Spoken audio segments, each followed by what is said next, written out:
Hey, good morning, my dear friends and students. I'm Sadhna, and all of you enjoying mathematics and science with me. अशा पद्धतीने आपण EVS चा तुमचा first lesson आणि second lesson पण आपला complete झालेला आहे. तर आता आपण बघणार आहोत आपल्या सेकंड लेसनचा एक्सरसाइज. आता ह्या एक्सरसाइज मध्ये फर्स्ट क्वेश्चन तुमच्या समोर आहे. काय दिसते तुम्हाला first question? What is the solution? So first question काय दिलेला आहे? Amit wants to take his granny to Australia. Amit नावाचा एक मुलगा आहे, त्याची एक आजी आहे. त्या आजीला त्याला कुठे घेऊन जायचं आहे? त्याला ऑस्ट्रेलियाला घेऊन जायचं आहे. Which is in the southern hemisphere.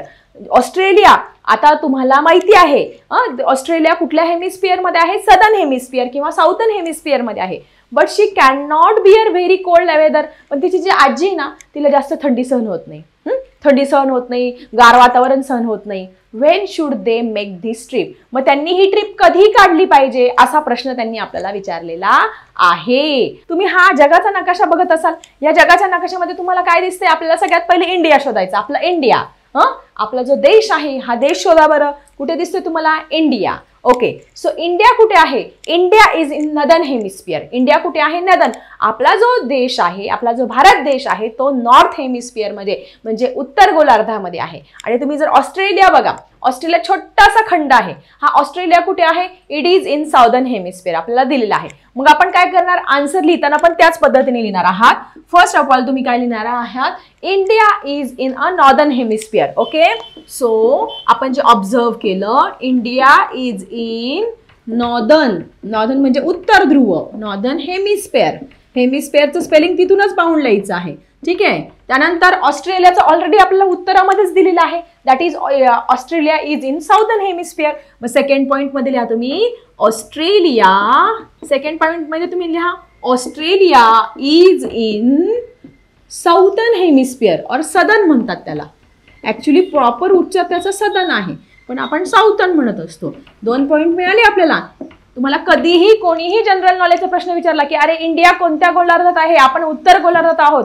आणि ऑस्ट्रेलिया कोणत्या गोलार्धात आहे? It is in southern hemisphere. So third आपण एक पॉइंट तुम्हाला क्लिअर केला होता मी. Between 23rd September to 22 March in northern hemisphere there is a summer season. म्हणजे 23 सप्टेंबर ते 22 मार्च या कालावधीमध्ये नॉर्थ हेमिस्फिअर मध्ये कोणता ऋतू असतो? समर ऋतू, म्हणजेच तुमचा उन्हाळा असतो. मग तुम्ही हेच सेंटेन्स आपल्याला लिहायचं आहे आन्सर मध्ये. That is between 23rd September to 22nd March there is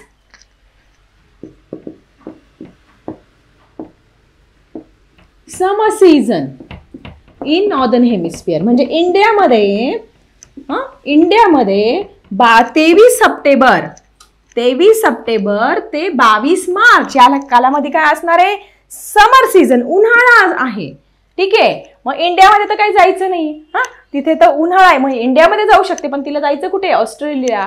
मग तुम्ही याच्या अपोजिट लिहा. आणि ह्या 22 मार्च पासून between 22 March two 23rd September there is winter season in the southern hemisphere. असं लिहा परत. मग तिथूनच लिहायचं तुम्हाला. आता हे असं लिहिलंय ना, याच्या फक्त अपोजिट लिहा.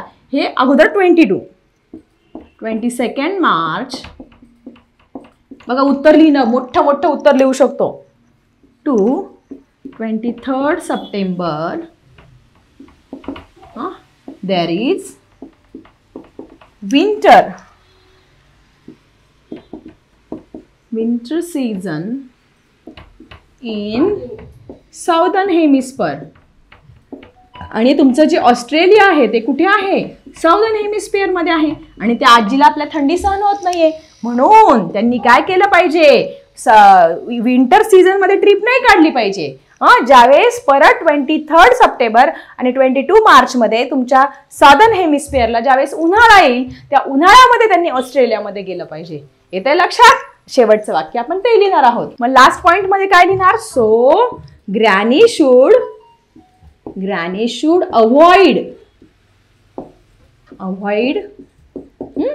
Avoid the trip of Australia. हो, ऑस्ट्रेलिया बिकॉज कारण तिला थंडी ते सहन होत नाहीये. Because she can not bear very cold weather.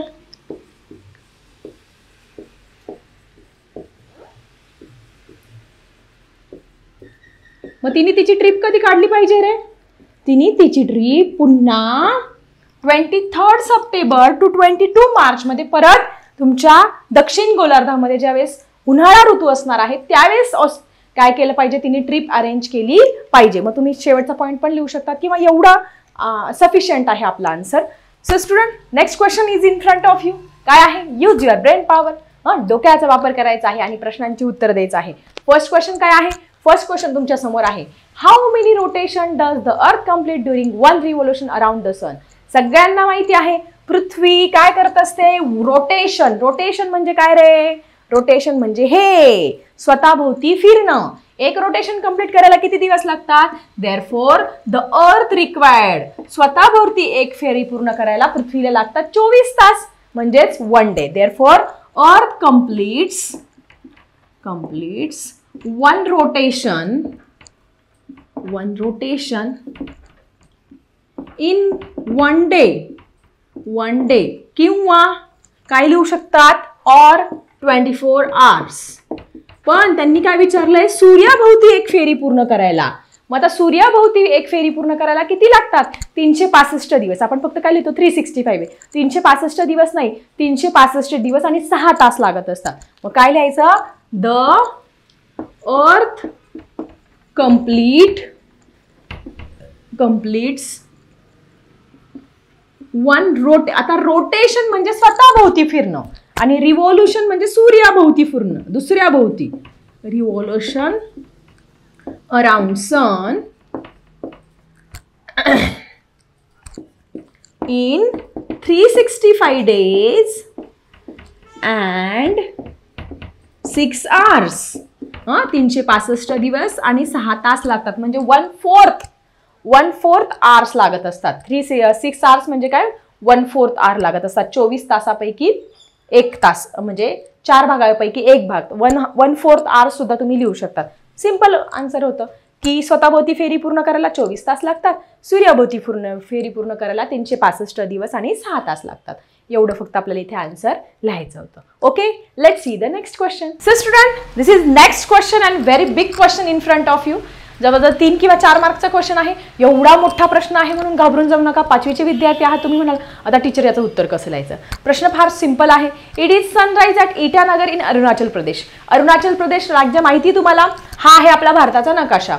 भारताच्या जर तुम्ही ईशान्येकडे बघितलं तर ईशान्येकडे तुम्हाला एक राज्य दिसेल की ज्याचं नाव आहे अरुणाचल प्रदेश आणि या अरुणाचल प्रदेशाची राजधानी आहे इटानगर. ओके, अरुणाचल प्रदेशाची राजधानी आहे इटानगर. मग सगळ्यात पहिले ज्यावेळेस सूर्य उगवतो मग सूर्यकिरण कुठं पडतात? ह्या इकडच्या राज्यांकडे पडत असतात. अरुणाचल प्रदेश इकडे सगळ्यात पहिले सूर्योदय होत असतो. ठीक आहे, जरी सूर्य उगवला तर.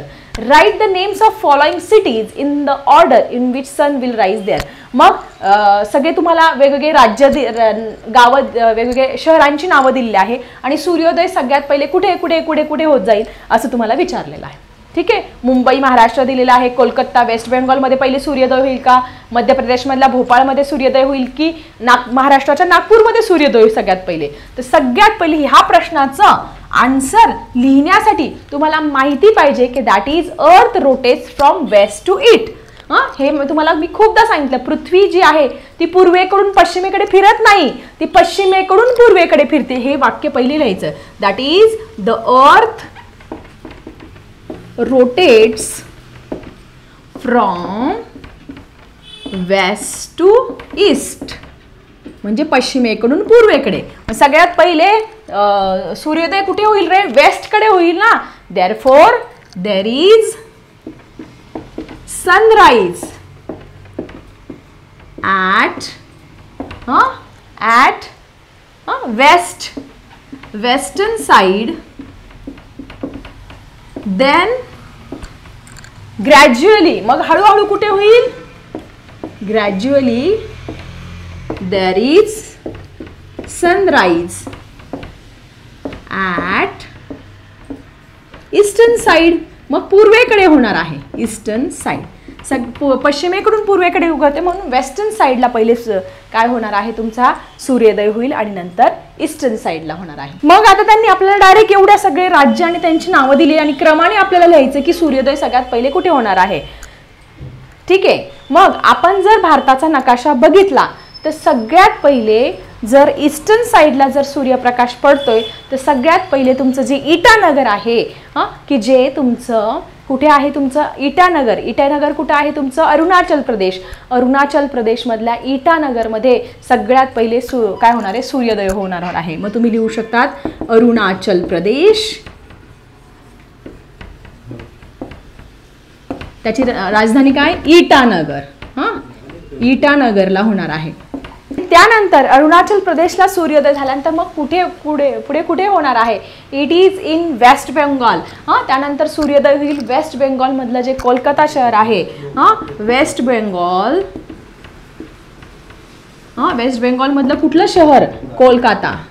कोलकाता ह्या शहरामध्ये काय होणार आहे तुमचं सूर्योदय हा होणार आहे. त्यानंतर कुठे होणार आहे नागपूर. त्याच्यानंतर काय येतं तुम्हाला मी नकाशामध्ये पण दाखवणार आहे कशा पद्धतीने ह्या शहरांमध्ये सूर्योदय होणार आहे. ठीक आहे, कोलकाता झाला त्यानंतर नागपूर इन महाराष्ट्र.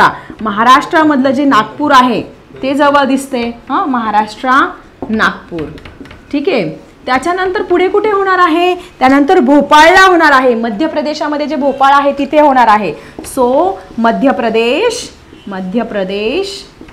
मधल्या भोपाळला सूर्योदय होईल. भोपाळ.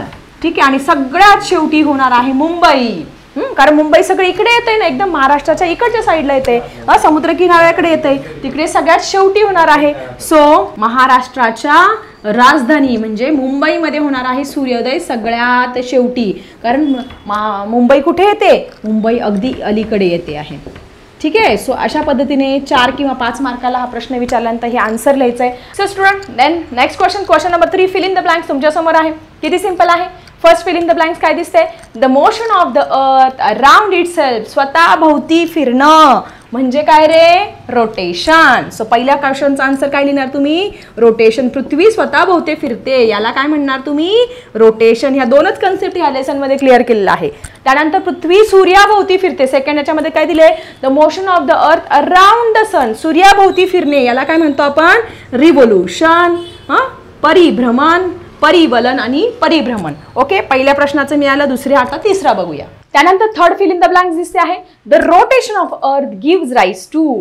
पृथ्वीच्या स्वतःभोवती फिरल्यामुळे काय होतंय that is day and night. स्वतःभोवती फिरल्यामुळे डे अँड नाईट होतं आणि सूर्याभोवती फिरल्यामुळे काय होतात 3 सीझन्स. 3 जे आपले ऋतू आहेत ते 3 ऋतू तयार होत असतात.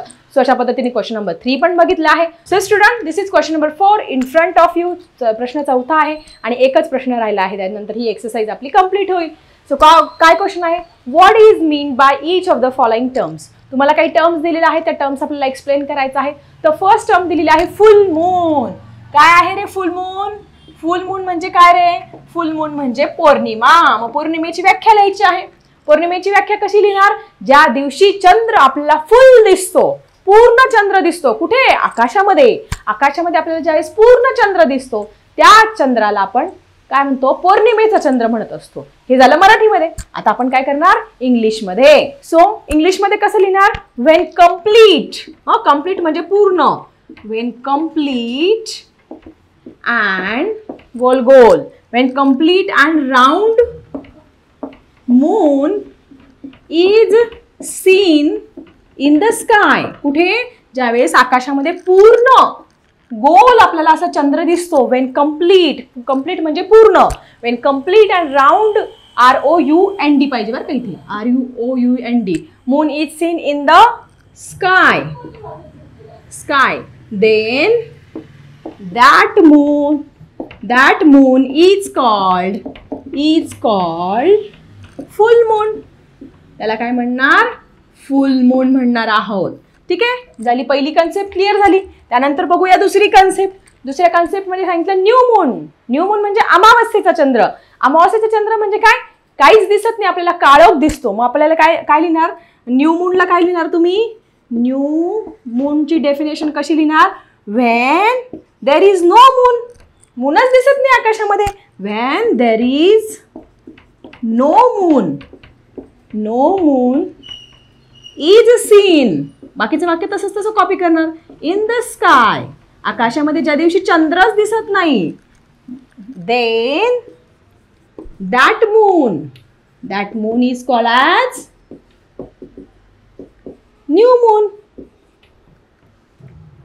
न्यू मून म्हणणार आहोत आपल्याला त्याला. अमावस्येचा चंद्र, की ज्या दिवशी चंद्र दिसतच नाही. किती सिंपल डेफिनेशन आहे फुल मून आणि न्यू मूनची. So student, this is your next term, that is lunar month. सौर महिना किंवा सौर मंथ म्हणजे काय?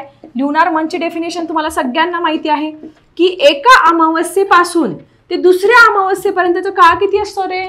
किती असतो? 28 ते 30 दिवसाचा कालावधी असतो. आणि याच काळाला आपण काय म्हणत असतो? ल्युनार मंथ म्हणत असतो. आता हेच आपल्याला इंग्लिशमध्ये लिहायचं कसं? That is the period of 28 to 30 days from one new moon day, एका अमावस्येपासून बरं का, किंवा एका पौर्णिमेपासून पुढच्या पौर्णिमेपर्यंत. One new moon day to the next moon day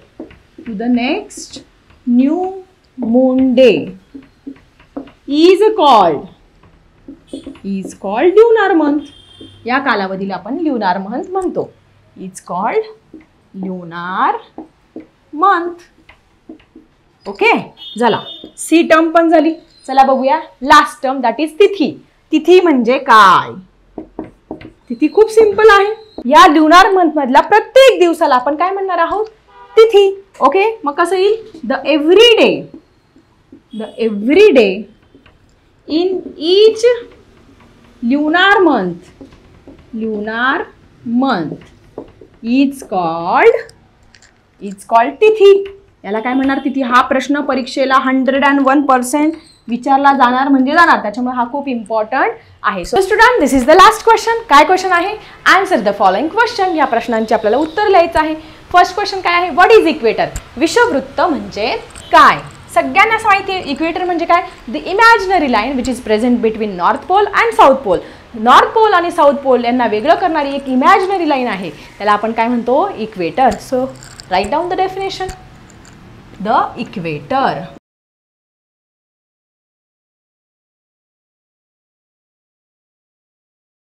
किती सिंपल आहे. आपल्या मनाने डेफिनेशन लिहू शकतो. काय? The imaginary line present between north pole and south pole is called as the equator. ठीक आहे. नेक्स्ट क्वेश्चन काय आहे? What are the two parts of the earth made by equator? इक्वेटरमुळे कोणते दोन भाग तयार होतात? वरचा जो भाग आहे ही आपली अर्थ आहे, हे मधलं इक्वेटर आहे. वरती कोणता भाग तयार होणार तुमचा?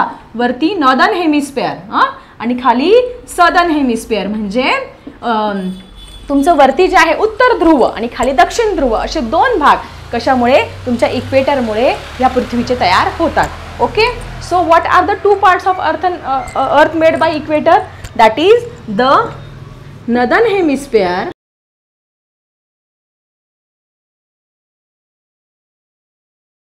झालं. सिंपल. हा आपला एक्सरसाइज इथे संपलेला आहे. चला आपण नेक्स्ट व्हिडिओ फ्रेश लेसनसह भेटूया. पुढच्या व्हिडिओमध्ये. व्हिडिओ कसा वाटला? प्रश्नांची उत्तरं लिहिता येतील का? जरा कमेंट सेक्शनमध्ये लिहा. आणि तुम्ही कोणत्या जिल्ह्यातून व्हिडिओ बघताय तुमचं नाव आणि जिल्ह्याचं नाव टाकायला विसरू नका. चला भेटूया पुढच्या व्हिडिओमध्ये. आता मी थांबते. Bye everyone.